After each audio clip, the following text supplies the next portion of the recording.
नमस्कार दोस्तों, मैं हूं सूरज कुमार पटेल और आप सभी का अपने YouTube channel pilot test Suraj Patel life on track पर स्वागत करता हूं। दोस्तों, आज का वीडियो बेहद इंपॉर्टेंट वीडियो है क्योंकि आज के इस वीडियो में हम क्वांटिटेटिव एप्टीट्यूड यानी कि मैथ्स के अंतर्गत सबसे इम्पॉर्टेंट चैप्टर परसेंटेज को हम देखेंगे। दोस्तों, परसेंटेज को मैं सबसे इम्पॉर्टेंट इसलिए भी बोलता हूं कि अगर आप मैथ्स की प्रॉपर तैयारी करते हैं, खासकर कम्पिटिटिव एग्जाम्स के लिए, तो आपको परसेंटेज चैप्टर को सबसे पहले डील करना चाहिए। रीजन क्यों? क्योंकि अगर आपको परसेंटेज तैयार है तो आपका परसेंटेज से आपका रेशियो एंड प्रपोर्शन तैयार हो जाएगा। इसका डायरेक्टली इनडायरेक्टली यूज है। सेकेंड, सबसे इंपॉर्टेंट चैप्टर प्रॉफिट लॉस, जहाँ पे बहुत अच्छे अच्छे सवाल बनते हैं।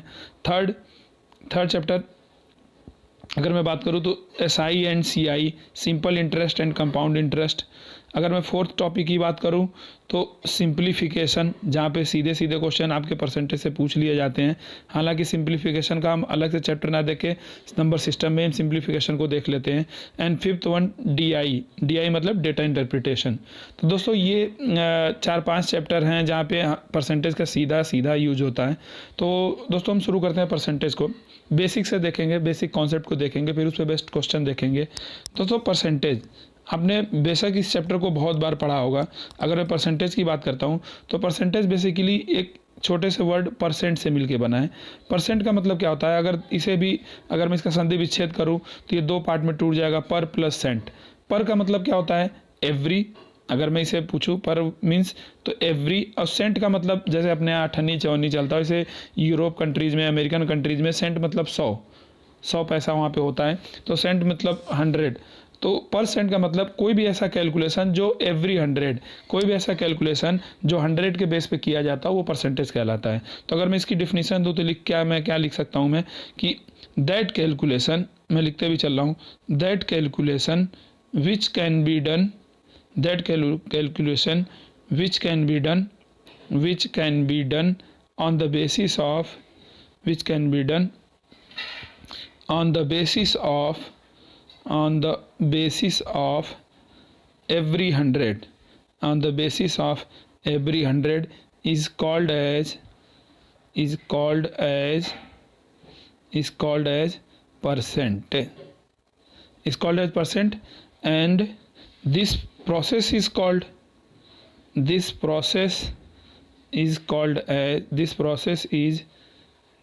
as जिसको हम लोग क्या बोलते हैं दोस्तों? परसेंटेज, जिसको ही हम लोग बोलते हैं परसेंटेज। तो ये तो डेफिनेशन की बात है। अब हम आगे बढ़ते हैं दोस्तों। पेपर में कैसे आएगा परसेंटेज? के लिए आपको बेसिक चीज़ ध्यान रखना है। परसेंटेज में अगर मैं बात करूं तो सबसे इम्पॉर्टेंट चीज़ है, अगर मैं नोट में लिखूं तो परसेंटेज में आपको हमेशा ध्यान रखना है कि बेस क्या है, किसके बेस में हम कैलकुलेशन कर रहे हैं। बेस, अगर मैं इसको एग्जांपल से समझाना चाहता हूं, मैं देखिए, मान लीजिए एक लड़का है ए, एक लड़का है बी। ए को मिलता है 40 मार्क्स आउट ऑफ 50, जबकि बी को मिलता है 70 आउट ऑफ 100। तो अगर मैं पूछता हूँ दोनों में ए और बी का परसेंटेज मार्क्स बताइए किसका ज़्यादा है, तो आपको क्या पता कि आपको 40 मार्क्स ए को मिले हैं आउट ऑफ 50। तो अगर मैं 50 में से तो मैं परसेंटेज कैलकुलेट नहीं कर सकता हूँ, मुझे 100 बनाना पड़ेगा। और 50 को 100 बनाने के लिए यहाँ से मैंने 2 से मल्टीप्लाई किया, तो ऑब्वियस है 40 को भी 2 से करूँगा तो कितना मिलेगा? 80। सिमिलरली यहाँ पर देखें तो 100 में 80, तो 100 में 80 का मतलब क्या हो गया कि ए को 100 में 80 मार्क्स, मतलब ए का जो परसेंटेज मार्क्स है वो कितने हैं? 80। अब हम डायरेक्ट बी की बात करते हैं। बी को ऑलरेडी 70 मार्क्स मिले आउट ऑफ 100, तो 100 में जितने मार्क्स मिले वो सीधा सीधा उसका परसेंटेज कहलाएगा, यानी कि बी के परसेंटेज मार्क्स हो गए 70। तो यहाँ से हम क्या बोल सकते हैं दोस्तों? यहाँ से हम ये बोल सकते हैं, अगर हम कंपेयर करें तो ए और बी में परसेंटेज मार्क्स किसके ज़्यादा होंगे? तो ए got more percentage as B। क्यों? क्योंकि ए के 40 मार्क्स हैं जबकि बी के 70 मार्क्स हैं। जबकि अगर हम नंबर को कंपेयर करते तो ए को 40 मिले थे आउट ऑफ 50, जबकि बी को मिले थे 70 आउट ऑफ 100। तो यहाँ से इम्पॉर्टेंट चीज़ क्या समझने को मिलती है कि बेस किसके बेस पे हम कैलकुलेशन करते हैं। अब हम बेस को और आगे इसको लेके मैं चलूँ इसको समझाने के लिए, तो एक सबसे इम्पॉर्टेंट चीज़ है जो आपके पेपर में कैलकुलेशन और टाइमिंग को सेव करेगा, वो है कि हम परसेंटेज को, फ्रैक्शन को परसेंटेज में कन्वर्ट करके देखते हैं। इससे आपको आपका कैलकुलेशन पेपर में सेव होगा। तो यहाँ पे मैं कन्वर्जन करने जा रहा हूँ, क्या, परसेंटेज, फ्रैक्शन को मैं परसेंटेज में मैं चेंज करूँगा, यानी कि परसेंट में मैं शो करूँगा। तो देखिए फ्रैक्शन से परसेंटेज में बदलें। सबसे पहले मैं बात करता हूँ 1 की। 1 एक फ्रैक्शन है, 1/1 या 1 एक ही बात, तो इसको अगर हम परसेंटेज में शो करेंगे तो कितना हो जाएगा, 100%। सिमिलरली अगर मैं 1/2 की बात करूँगा तो 50%। बात ये कि मैं फ्रैक्शन से परसेंटेज कैसे लिख रहा हूँ, तो बहुत सिंपल है कि जो भी फ्रैक्शन है उसको हमेशा आप 100 से मल्टीप्लाई कर दीजिए और कैलकुलेट करिए, तो जो भी आएगा वो परसेंटेज में ही आएगा। जैसे मैंने 1/2 लिया, 1/2 एक फ्रैक्शन है, फ्रैक्शन को परसेंटेज में बदलने के लिए मैंने 100 से मल्टीप्लाई किया, फाइनली मुझे क्या मिल गया, 50% मिल गया। तो ऐसे ही हम यहाँ निकालते चलेंगे, ये 1/2 का हो गया। सिमिलरली अगर 1/3 का निकालेंगे तो 1/3 परसेंटेज निकालने के लिए इंटू 100 या सॉल्व करेंगे तो 100/3, और इसको सॉल्व करने पे हमें क्या वैल्यू मिलेगा। अब देखिए यहाँ पे भी गलती होती है बच्चों से, कुछ बच्चे 33.3% लिखते हैं, जबकि कुछ बच्चे 33 होल 1/3 लिखते हैं। लेकिन यहाँ पे आपको एक चीज़ ध्यान देना है कि जो बच्चे 33.3% लिखते हैं वो गलत करते हैं। गलत क्यों है, क्योंकि अभी एसएससी में क्वेश्चन आया हुआ था जहाँ पे आपको 33.3 के ऊपर ही सिंप्लीफिकेशन का क्वेश्चन था। अगर जिन बच्चों ने 1/3 को परसेंटेज में 33.3 लेके वो कैलकुलेशन को आगे बढ़े, उनका आंसर गलत हो गया पेपर में, और ये बहुत माइनर डिफरेंस है। ये आगे मैं आपको जब मैं परसेंटेज या बल्कि जब नंबर सिस्टम में आऊँगा सिंप्लीफिकेशन के अंतर्गत, तो मैं आपको इस चीज़ को ज़्यादा बड़े लेवल पे समझा पाऊंगा। अभी फिलहाल आप इतना समझिए कि जब भी आपको 1/3 को परसेंटेज में बदलना होगा तो आप 33 होल 1/3 ही लेके चलेंगे। आई होप कि आपको क्लियर हो रहा होगा दोस्तों। आगे मैं ले रहा हूँ परसेंटेज की वैल्यू को 1/4। 1/4 को अगर हम परसेंटेज में बदलेंगे तो कितना आएगा, 25%। 1/5 को परसेंटेज में बदलेंगे तो कितना आएगा, 20। 1/6 को अगर हम परसेंटेज में बदलेंगे तो कितना आएगा, ये आएगा 1/16 होल 2/3%। अब चेंज करके देख लीजिएगा 1/7 को मैं बदलूँ तो कितना आएगा, 14 होल 2/7। ये आपको याद नहीं करना है, आपको प्रैक्टिस करना है, क्वेश्चंस लगाने हैं, प्रैक्टिस करते करते आपको याद हो जाएगा। 1/8 को अगर मैं बदलूँ तो कितना आएगा, 12.5, यानी कि 12 होल 1/2। 1/9 को बदलूँ तो कितना आएगा, 11 होल 1/9%। सिमिलरली अगर 1/10 को बदलूँ तो कितना आएगा, ऑब्वियस है 10%। एंड 1/11 को बदलूँ तो कितना आएगा, 9 होल 1/11%। दोस्तों आई होप कि आपको ये चीज़ें क्लियर हो पा रही हो। एक बार मैं फिर से रिवाइज कर दूंगा आगे जब क्वेश्चंस करूंगा। अभी फिलहाल आगे बढ़ते हैं दोस्तों। परसेंटेज का सबसे इम्पॉर्टेंट मैं टाइप लेने जा रहा हूँ। मोस्ट इम्पॉर्टेंट टाइप है ये, जो कि आपको पेपर में मिलना ही मिलना है। दोस्तों इस टाइप को मैं क्यों मोस्ट इंपॉर्टेंट बोल रहा हूँ, क्योंकि इस टाइप से 3 क्वेश्चन अलग अलग बनते हैं। 3 क्वेश्चन क्यों मैं बोल रहा हूँ, देखिए ये जो टाइप है हमारा, इस टाइप के ऊपर क्वेश्चन जो अलग अलग परीक्षाएं अभी तक हुई हैं, आप देखेंगे सैकड़ों क्वेश्चन मिले हैं। इस टाइप को मैं बोलता हूँ A/B = टाइप। अब ये क्या है, शायद आपने पढ़ा हो, जिन लोगों ने तैयारी, जिन लोग काफ़ी समय से कर रहे हैं जो लोग, तो उनको आइडिया होगा A/B = का क्या मतलब है। दोस्तों इसमें 3 कैटेगरी बटेगी। पहला होगा जब नो चेंज हो, नो चेंज मतलब कोई भी चेंज ना हो तब। दूसरा दोस्तों इसमें होगा जब इसमें चेंज आएगा, अभी मैं बात करता हूँ, इसको ध्यान से समझिएगा, जब चेंज होगा। और तीसरा होगा इसमें भी चेंज होगा, लेकिन इसमें चेंज की कहानी और होगी। A/B = है, बस इसमें चेंज की कहानी अलग होगी। तो मैं अभी बात करता हूँ इसके ऊपर। अभी फिलहाल आप समझने के लिए इतना समझिए। पहला मैं ले रहा हूँ वेरी फर्स्ट, जब A/B हो, या इसको ब्रैकेट में आप लिख दीजिए no change condition, no change. अब नो चेंज के कंडीशन को हम कैसे समझेंगे, क्या है ये, कैसे इसे सॉल्व करेंगे, इसको मैं समझाने के लिए आपको बताता हूँ। जैसे देखिए दोस्तों, नो चेंज का मतलब क्या है, एक एग्जांपल से लेकर हम करेंगे। मान लीजिए मैं मार्कर का इंक चेंज कर लेता हूँ। मैं मान लेते हैं, क्वेश्चन लेता हूँ मैं, क्वेश्चन लेके समझेंगे। मान लीजिए कि किसी रेक्टेंगल का लेंथ, ध्यान से समझिएगा, मान लेते हैं किसी रेक्टेंगल का लेंथ हम 20% बढ़ा दे रहे हैं। मानते हैं कि एक रेक्टेंगल है, ध्यान से समझिएगा, एक रेक्टेंगल है ये जो बड़ा वाला साइड इसको लेंथ और ये छोटे वाले साइज को ब्रेथ बोलेंगे। क्वेश्चन में ये कह रहा है कि अगर हम लेंथ में 20% का इंक्रीज कर दे रहे हैं, एरो मतलब इंक्रीज, तो हम उसके ब्रेथ में क्या चेंज करें। चेंज में दोनों बातें होती हैं दोस्तों, चेंज में वर्ड यूज करता हूँ तो चेंज में दोनों बातें होती हैं। क्या परसेंटेज चेंज करें, चेंज का मतलब बढ़ना भी हो सकता है, घटना भी हो सकता है, जबकि उस ट्राइंगल के एरिया में नो चेंज, उस एक रेक्टेंगल के एरिया में नो चेंज, कोई चेंज ना हो। तो आपको शायद चीज़ें क्लियर हो पा रही हो मैं कहना क्या चाह रहा हूँ। अभी हमने क्या लिखा, हम जानते हैं एरिया ऑफ रेक्टेंगल बराबर होता है L इंटू बी, यानी कि मैंने लेंथ में चेंज कर दिया, ब्रेथ में भी चेंज होगा करेस्पॉन्डिंग। क्यों चेंज होगा, क्योंकि एरिया में नो चेंज है, नो चेंज। क्या आपको अब क्लियर हो पा रहा है नो चेंज टाइप क्यों बोला गया इसको। This is the type of no change. यहाँ पे नो चेंज में बोल रहा हूँ तो नो चेंज किसके लिए बोल रहा हूँ, सीधी सी बात है एरिया के लिए बोल रहा हूँ। अब इस टाइप के क्वेश्चन को करने का तरीका क्या है, बहुत ईजी तरीका है, हर कोई जानता है। अगर आपने कभी कंपटीशन की थोड़ी भी तैयारी करी है तो आपको आइडिया होगा कैसे सॉल्व करते हैं। दोस्तों ऐसे क्वेश्चंस को करने में कोई भी मशक्क़त नहीं करने की ज़रूरत है, लेकिन मैं आपको कई तरीके समझाता हूँ। मैं सबसे पहला तरीका दोस्तों लेता हूँ मैं, इस सवाल को करने के बहुत से तरीके हैं। अगर हम बात करें वे फर्स्ट या फर्स्ट मेथड, चलिए मेथड 1, M1 मतलब मेथड 1 करते हैं कैसे। लेकिन हमें पता है एरिया इक्वल टू, या ऐसे लिखता हूँ मैं, length into breadth equal to area. Length हमारा कितना था, लेंथ हमारा 20% इंक्रीज हो रहा है। 20 का मतलब क्या होता है 1/5, 5 में 1 ऐड करूँगा तो कितना हो जाएगा 6। ऐड करने क्यों कर रहा हूँ, क्योंकि इंक्रीज हो रहा है। तो यानी कि ऐड करने का मतलब ये हुआ कि पहले लेंथ मान लीजिए 5 था इसका, ध्यान से देखिएगा, पहले लेंथ कितना था 5 था, ध्यान से समझिए, पहले लेंथ 5 था, अभी लेंथ 5 से बढ़ के कितना हो गया 6 हो गया। और सपोज हमें आइडिया नहीं है तो हम ब्रेथ को मान ले रहे हैं 1 है, तो पहले लेंथ 5 था तो 5 इंटू 1 कितना हो गया 5। अभी कह रहा है कि आपको लेंथ में आपने इंक्रीज कर दिया 20%, यानी कि 5 से बढ़ के कितना हो गया 6 हो गया, और हमें अभी भी एरिया 5 ही करना है। तो अब कॉमन सेंस का यूज करके आप बताइए कि 6 में क्या मल्टीप्लाई करूँ कि 5 मिल जाए। सीधी सी बात है 5/6 लेना पड़ेगा, क्योंकि 6 से 6 कटेगा और 5 मिल जाएगा।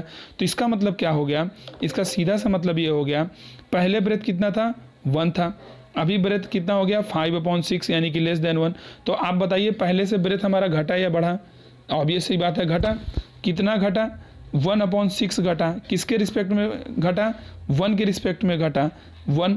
और परसेंटेज निकालना है तो इंटू 100 करना ही पड़ेगा। तो यहाँ से अगर कोई आपसे पूछता है कितने परसेंट डिक्रीज हो गया, तो आप सीधा सीधा बोल सकते हैं 1/6 इंटू 100। और अभी मैंने आपको सिखाया था 1/6 को परसेंटेज में कितना लिखते हैं 16 होल 2/3% डिक्रीज। एक कॉमन सेंस आप ऐसे भी लगा सकते थे। क्या कॉमन सेंस लगाना था कि जाहिर सी बात है अगर एरिया को मैंने फिक्स कर दिया और लेंथ इनटू ब्रेथ है, जबकि लेंथ को मैं बढ़ा रहा हूँ, तो अगर एक चीज़ को बढ़ाऊंगा और टोटल क्वांटिटी कांस्टेंट रहनी चाहिए तो ऑब्वियस घटेगा। तो आप तो एक चीज़ कंफर्म हो गया कि घटना ही घटना है। अब परसेंटेज कितना डिक्रीज या डिक्रीज होगा वो कैसे पता चलेगा, कैलकुलेशन का पार्ट है। ये फर्स्ट मेथड था, थोड़ा सा लेंदी मेथड था, आई होप कि आपको क्लियर हुआ हो। मैं दूसरे मेथड पर आता हूँ। एक और मेथड है मेथड 2, देखते जाइए। मेथड 2 की बात कर रहा हूँ।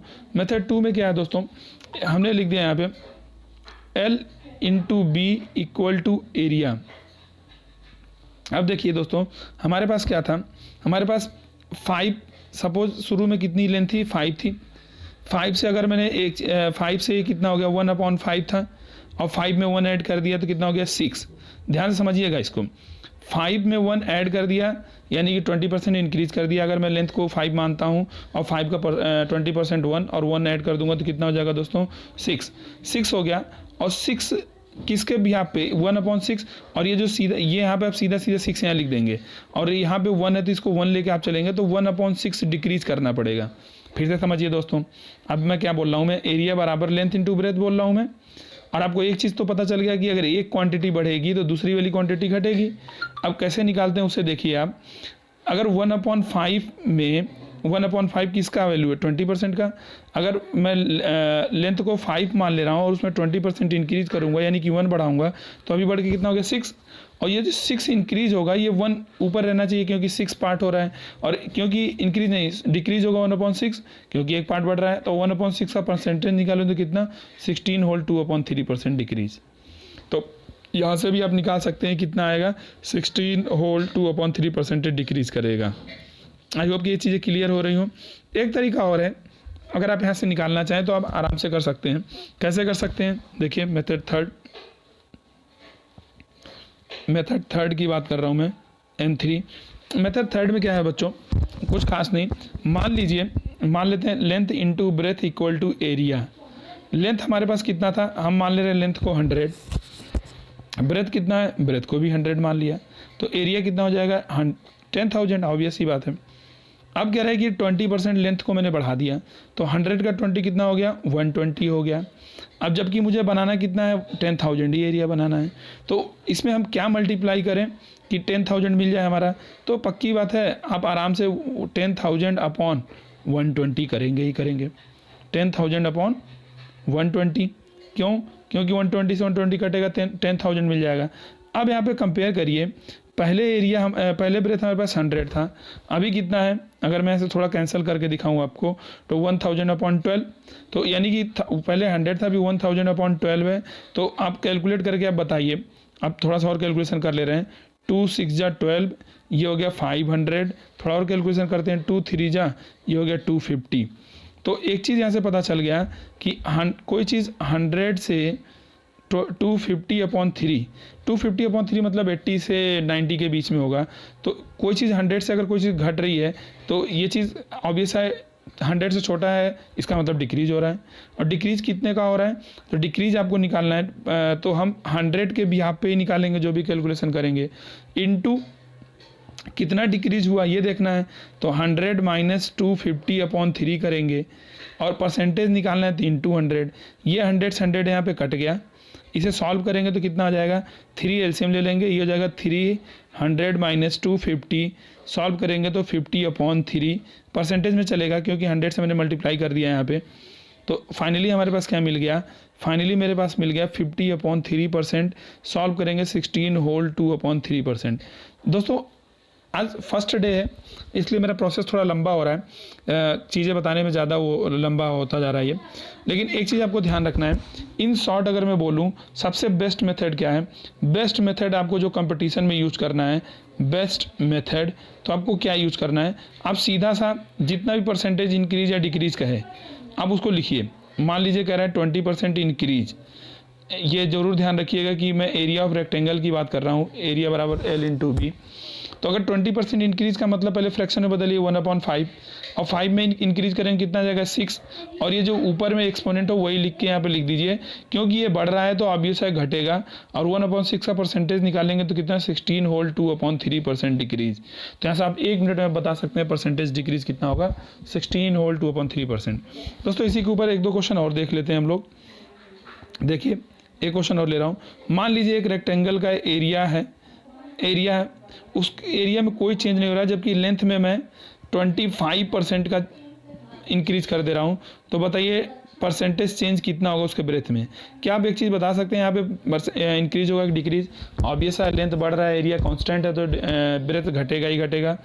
तो अगर हम ध्यान से देखें, ये कितना हो गया 25%, 25% का अगर मैं फ्रैक्शन निकालूंगा तो 1/4, अब 1/4 इंक्रीज हो रहा है तो कितना बढ़ के हो जाएगा 5, और यहाँ पे 1 है तो यहाँ पे भी 1 लगा देंगे, क्योंकि एक बढ़ रहा है तो ये घटेगा।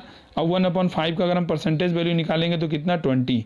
तो एक चीज़ हम बोल सकते हैं क्या, 20% ब्रेथ डिक्रीज करेगा, जिससे कि एरिया कांस्टेंट रहेगा। एक और क्वेश्चन मैं आपको समझाने के लिए ले रहा हूँ दोस्तों, क्वेश्चन देखिए ध्यान से। मान लीजिए अगर एरिया ऑफ रेक्टेंगल ही ले रहा हूँ, लेंथ इनटू ब्रेथ। अब इस बार हम क्या कर रहे हैं, मान लेते हैं कि ब्रेथ में, ध्यान से देखिए, ब्रेथ में अगर मैं 12 होल 1/2% डिक्रीज कर दे रहा हूँ, तो आपको बताना है लेंथ में परसेंटेज चेंज कितना होगा। परसेंटेज चेंज का मतलब घट भी सकता है, वो बढ़ भी सकता है। सबसे पहले 1/2 का फ्रैक्शन निकालिए, 1/2 फ्रैक्शन होगा 1/8 का, और क्योंकि डिक्रीज हो रहा है तो 8 में 1 घटेगा तो कितना हो जाएगा 7, और यहाँ पे 1 है तो ये भी 1, और एक घटेगा तो ऑब्वियस है दूसरा बढ़ेगा, यानी कि ये लेंथ हो गया, लेंथ बढ़ेगा। और लेंथ कैसे बढ़ेगा 1/7, और 1/7 का परसेंटेज कितना होता है 14 होल 2/7, 2/7% क्या होगा, बढ़ेगा। इसका मतलब लेंथ में कितना चेंज आएगा, 14 होल 2/7% का इंक्रीज होगा। दोस्तों आई होप कि वीडियो क्लियर हो। आगे मैं इसके पार्ट्स को और कंटिन्यू करूँगा, तो आप इतने वीडियोस को देखिए, आगे मैं और पार्ट्स को कंटिन्यू करता हूँ, क्योंकि अभी मेरा डेमो चल रहा है। मैं देख रहा हूँ कि ऑनलाइन प्लेटफॉर्म पे मैं अभी मोबाइल से वीडियो शूट कर रहा हूँ, तो किस हद तक वीडियो बन पा रहा है, कितना प्रॉब्लम आ रहा है, क्या हो रहा है, तो इसीलिए मेरा ध्यान थोड़ा इधर उधर चला जा रहा है लिखने के दौरान। बट धीरे धीरे ये चीज़ें रिदम में आएगी और अच्छे से मैं इसको डिलीवर कर पाऊँगा। तब तक फिलहाल इतना ही रहने देते हैं, 20 मिनट हो गए ऑलमोस्ट। तो मिलते हैं अगले पार्ट में, अगले वीडियो में, अगले पार्ट यानी कि इसके आगे मैं बढ़ूँगा। तब तक के लिए दोस्तों आप देखते रहिए वीडियो को, सब्सक्राइब करते रहिए, दोस्तों में शेयर करते रहिए। मिलते हैं अगले वीडियो में, धन्यवाद।